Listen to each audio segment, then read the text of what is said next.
Down from OSHA is silica standard for how much particles in a workspace can be in the air, so that people working for you aren't ingesting more than a healthy load up, basically. And so OSHA's come down with some standards, and therefore the manufacturers of power tools have come up with tools that will contain that in the workspace so that your employees are safe. It's a contain and control bylaw that's kind of come down from OSHA, and it works in conjunction with the proper respirator. How to control based on the different applications, be it grinding, drilling, heavy duty drilling. So there's some fluctuation there, but he'll give you a brief overview of what DeWalt has to offer, and then I've gotten with Jerry, and I'll send each and every one of you what exactly that OSHA standard does say. When you go out on a job site, the general contractor is going to ask you for your safety plan, containment of silica. So you'll have, and basically you can go onto the OSHA site, but I'm going to send it to you guys. And it's really basically just kind of regurgitating back to them what they want to hear, but based on what your application is. If you're just drilling overhead, there's going to be a specification of how you do it. If you put that in your plan and you implement that plan on the job site, those who are proactive, OSHA's going to leave alone. Where it starts is at the general contractor. If a subcontractor is not doing it, the first guy to get fined is going to be the general contractor. So Do you have a procedure manual that we can add to our safety? I've got a guideline for that procedure. Yeah. So it'll make it real simple for you. Or do we have to? Oh, they already put it in. Yeah. It's already updated. Okay. So yeah, basically there's a procedure, and then your safety guy will usually put it for all the different jobs, so you can just go and hand that to the general contractor. This is how we're doing it. So, but as we go along, if you have any questions, please feel free. This is Junior. Good morning, everybody. Thank you all very much for your time today. As you mentioned, I'm with DeWalt Power Tools. Been with the company now 19 years. Right out of high school, started on the repair bench fixing these tools, and came up through the service side, up to management, and ran the service center for a while until I became here into product information and knowledge. So what we're here to talk about is the OSHA regulations surrounding the silica dust exposure out in the commercial construction field. So just to give you a quick overview, what silica is. Silica is a component of the aggregate, the stones, the dirt. It's all around. It's one of the most abundant particles around the earth. The issue comes, well, when we're drilling, cutting, grinding into this concrete, it pulverizes this silica into such a fine powder that when we inhale it, it adheres itself to the lung tissues and doesn't make its way out. So over prolonged years of exposure, that could create lung cancer, silicosis, very bad disease that's incurable.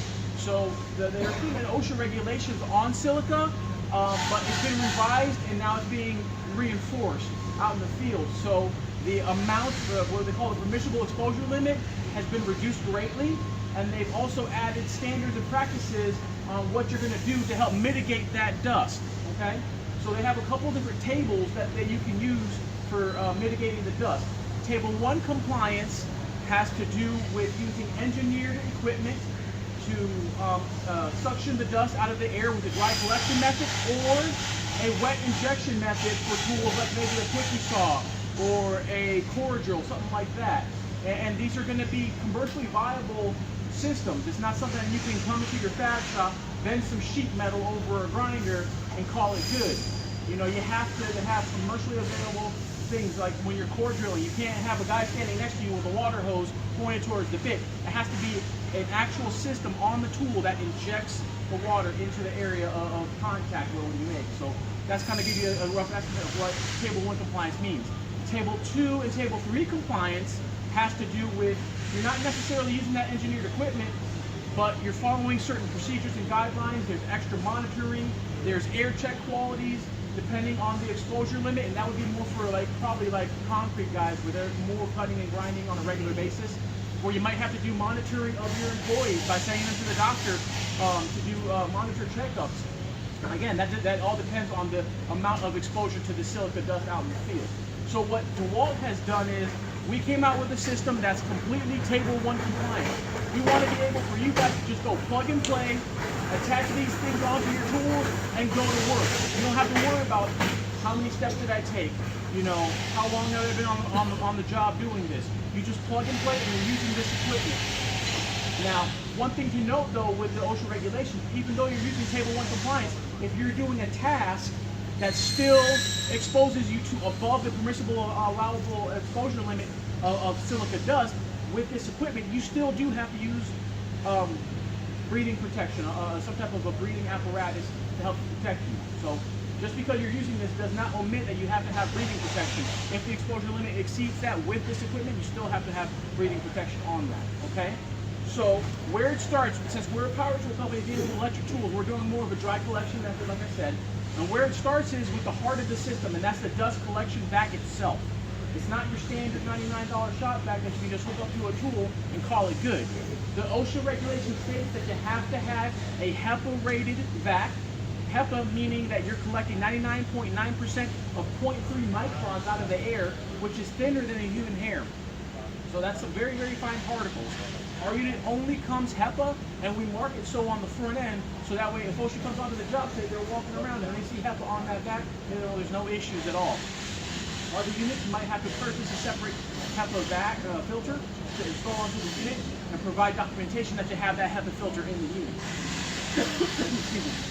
The other component needed for this system is that you have to have a filter cleaning mechanism. Now that mechanism can be completely manual, semi-automatic, or fully automatic. What DeWalt did was we went with a fully automatic system to just keep you guys more productive and less downtime. Our system has 2 filters inside of the unit. And what happens is as it's running, one filter is going to clean itself by pushing out a metered amount of air in reverse outside of the filters. The reason that's important is because as you're collecting dust and it accumulates on that filter, you're losing airflow, the CFMs. So you have to have a constant flow of CFMs on there. So as it cleans itself, you're continually able to have that flow. And another bonus is that you're able to use it until the unit itself actually fills up, and then you can stop. You don't have to stop in the middle to go put it into cleaning mode and then continue on. We do make an optional filter collection bags for these units in either paper or fleece that you can put inside. It'll help disposing of it a little bit easier. So when it's full, you can take that bag off. It's got a guillotine door so you can kind of pull up on it, close it, and then dispose of it properly. How to dispose of it though? No one really has a set rule. OSHA didn't state on how to properly dispose of it. So that's something that's going to have to be reviewed by your by your environmental health and safety person for how they would want to properly dispose of the silica dust. Some places, some job sites might have a specific container just for the silica dust. But something to keep in mind. Okay.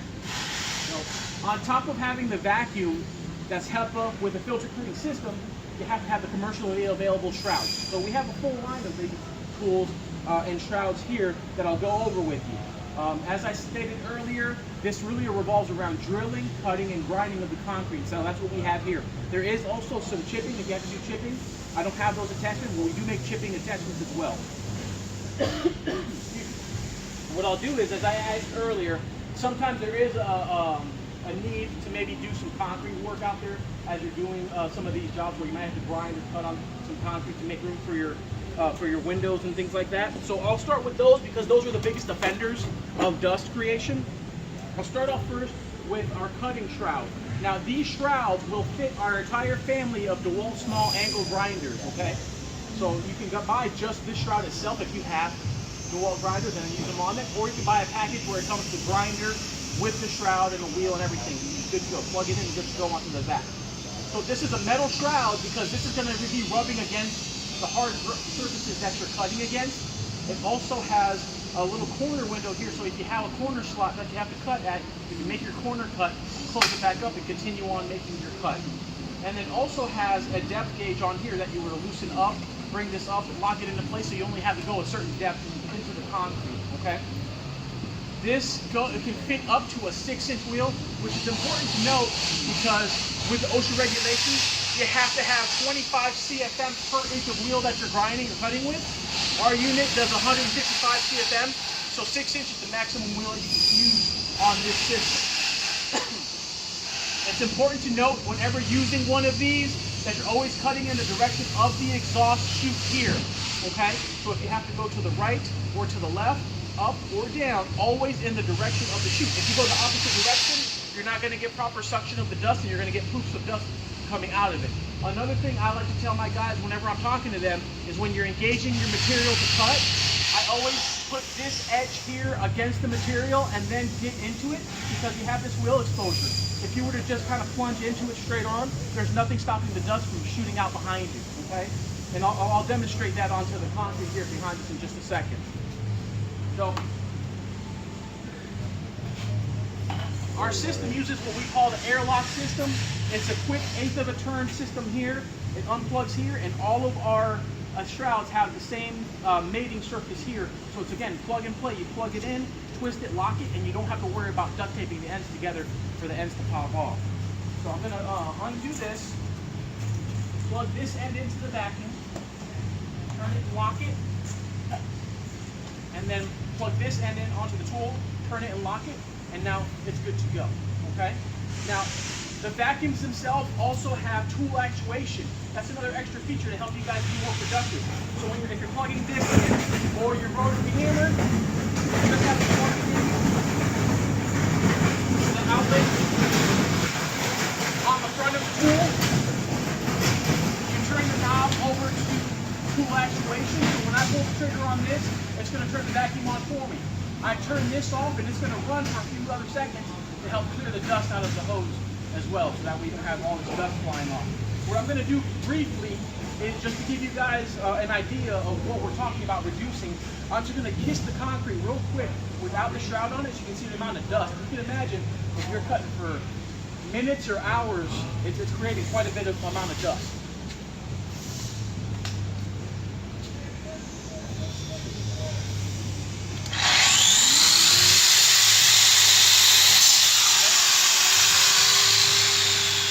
That was just a quick kiss onto the concrete.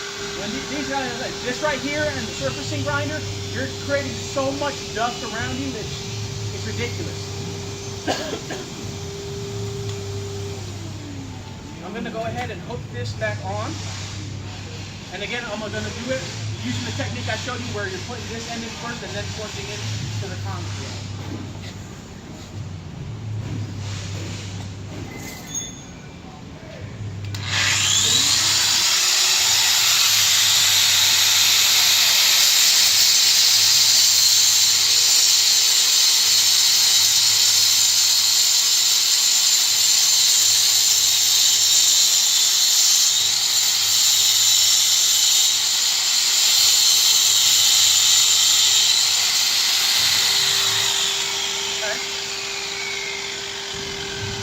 That's a huge difference. Virtually almost all of the dust has been sucked up into the tool versus getting up into the air where I might breathe it or the people around me might start breathing it as well, okay?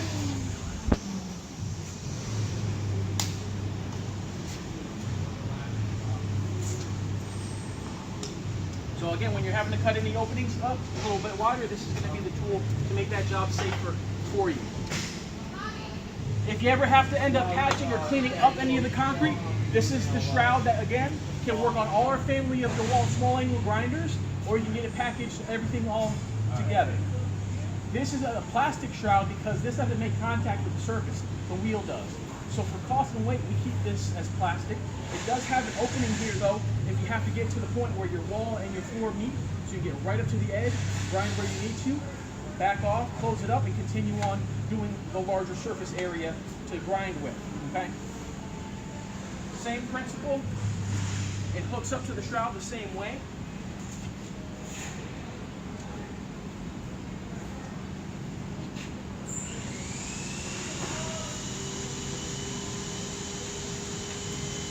Plug it in the tool.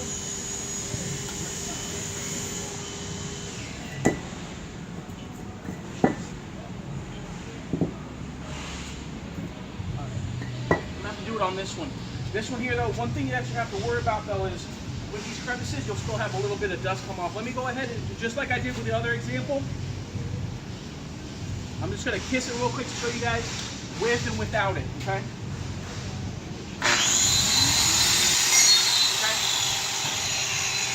So again, quite a bit of dust that this is gonna create.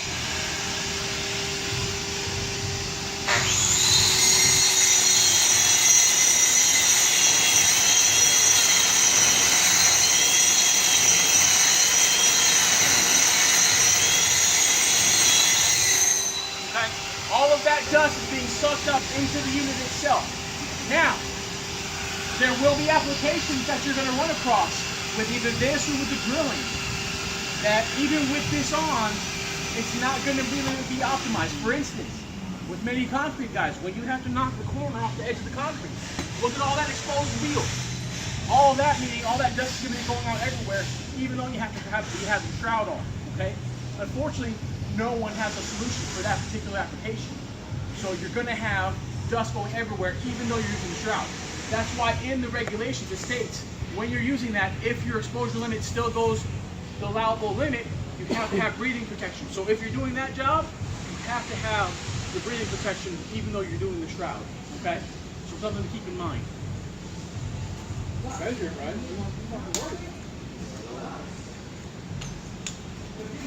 Okay, drilling. This one here is probably going to be the most important for you guys here. So what we have is this system here. This handle that's on the unit replaces your standard handle. This will fit all of our corded and cordless units. Again, if it happens to fit another brand, it's purely coincidental. Really, it's designed to fit ours. There is a spacer that comes within this unit to help fit units that have maybe smaller heads on them, but it has this little lock point right here that this is going to slide into. And now you have a suction point here. This is where all your suctioning happens at the point of contact, and your bit goes through the center. You've also got some bristle brushes here that help seal the hole as you're drilling, and it keeps the dust from flying up into the air. And this has a telescoping handle on here that will travel the length of the bit, but you also do have these stops here. So if you're using a short bit, you're drilling into close tension, and you only need to go a certain depth, you can adjust this to where you need to, so you're only going to go so far into the concrete, okay? So let me grab this bit right here. This is one of those tools that I thought really, when you're drilling, how much dust are you creating? I mean, I know there's a lot of dust maybe when you're falling down, but actually it does create quite a bit of dust when you make contact. I'm going to make contact with this concrete here so you can see the plume of dust that comes up off the concrete when you make contact.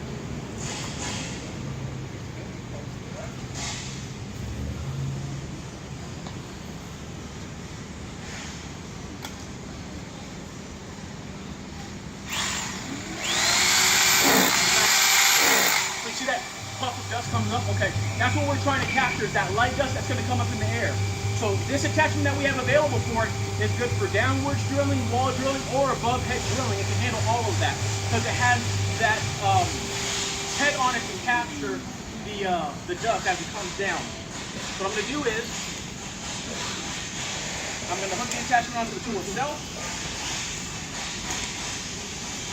connect this onto the hose, lock it on, and make my holes.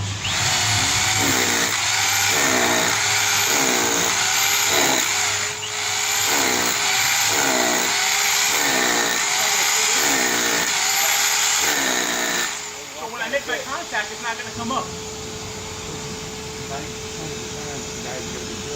Yep. Yep. I've come across this already with other glass and mirror guys. And sometimes this is not going to be optimal to fit.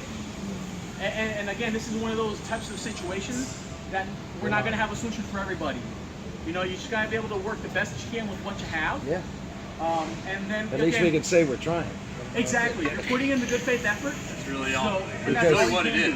A lot of, and this is even a small one here. Most of the pockets a little bigger one, and it's higher up. So Yeah. I mean, if you want to bring that in here real quick, you can see I mean, kind it's of the how old that fake fits it in till you there. make it, you know? I mean, you're doing it. It's an inch and a half for one for an insulated line. well, I got Are you going to be coming in on this end like this, or on the outside? Uh-huh. and even on the bottom. Okay. So when you be coming through this is how you have to attack it, either like so or like so. Yeah. And again, you know, How wide is that? The end of that. The vacuum part. How wide is that? Well, I'd say that's maybe about 1.5 inches or so. We have others that The pockets are about an inch Yeah. and a half. Exactly. So it might not fit flush against it, but you still have it on there, so you don't have to worry about OSHA coming through and finding you because you have something at least to work with. making an effort. You're making That's an really effort. what it is. If you show OSHA that you're trying to make an effort to be compliant, Yeah. they're pretty much going to walk by you. Where it happens is, let's say you're in a corner of a job site and you guys are doing something. There's a concrete guy right next to you. He's grinding, or a couple. It's everybody together. Yeah. And if one guy's doing it the right way, they're not going to be the one that's going to be affected. It's the guy who's not doing it. Correct. And they're going to come onto a job site. They're going to stick up a meter. They're going to put it up there for 24 to 48 hours. They're going to come back and say, in that workspace, everybody was compliant, or in that workspace, there was way too much silica dust. We need to dial in on who's not doing what needs to be done. So we do have a cordless option for that.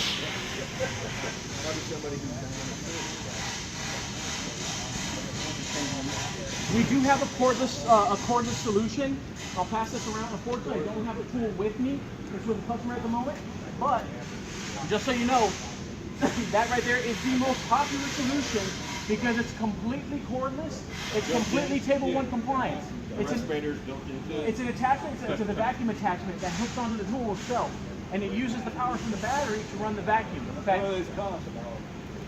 Well, that particular setup there, altogether, you're probably looking at roughly about maybe $700.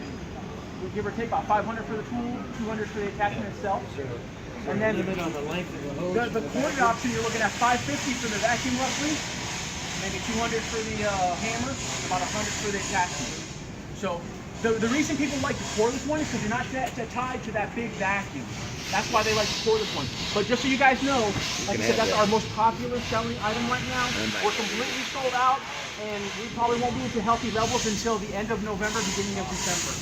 We'll be able to caught up to have more of those. But these guys are air freighting products in all the time because that's the most popular What's one. the date that this takes effect? September 23rd was the official start date, but OSHA is given a 30-day grace period to those companies that are showing a good faith effort to tool up to be ready for this. The hose and the vacuum. Yes, sir.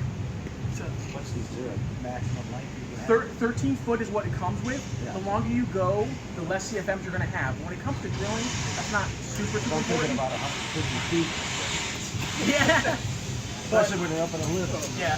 Well, for drilling, you've got the 13-foot hose, plus you have the attachment hose. That's probably a good 6 foot. That's going to be 10. So you should be able to reach about 20 feet with that unit. Now, if you have to do any large diameter holes, this is going to be the attachment that you would use with a large hammer and this style of large diameter bit for an SDS Max or a spline, okay? This uses the suctioning of the vacuum itself to adhere itself to the wall or to the floor. You're not going to use this for above head drilling because there's nothing to protect that dust from keeping up in there and falling down on someone's head, okay? So what I'll do is I'll give you guys a demonstration. I'll go ahead and use it onto this set of blocks here, and then I'll show you our hollow bit to show you the difference.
That bit's probably trash now, we can leave it here.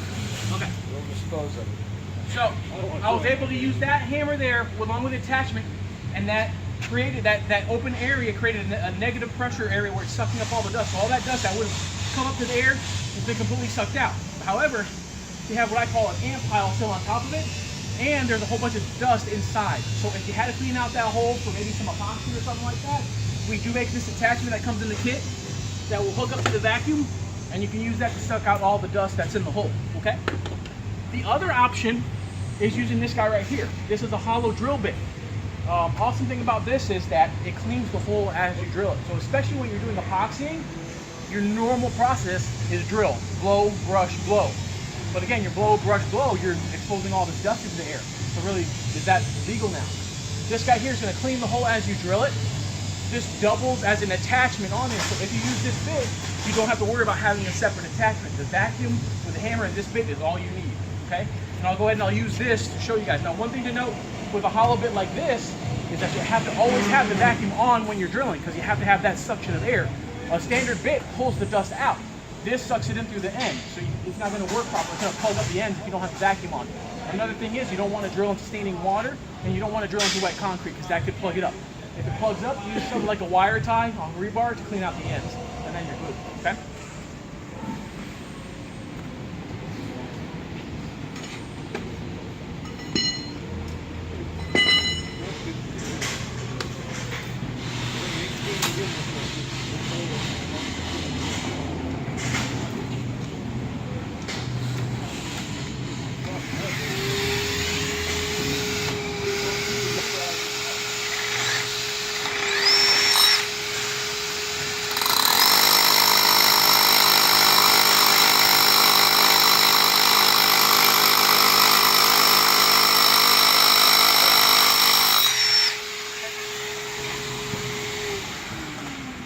So another thing, I don't know if you guys noticed, it drills a hell of a lot quicker too because you're not having to worry about like a standard bit, you're drilling through your concrete and the dust. This sucks the dust out, so all you're doing is fighting through the concrete, so it drills a lot quicker.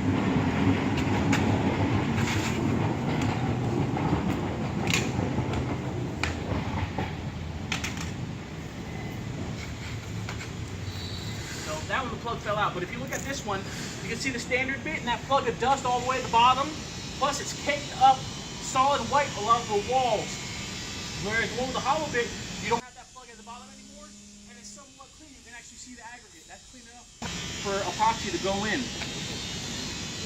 So again, the only other attachments I don't have are for the chipping hammers, and then that cordless attachment there. So that's kind of our offering that we have out there for you guys to keep you guys in compliance with OSHA. Again, some of that stuff can be used with other brands, but most of it's designed to be used with our family of tools. Any questions, or does anyone want to try any of this stuff?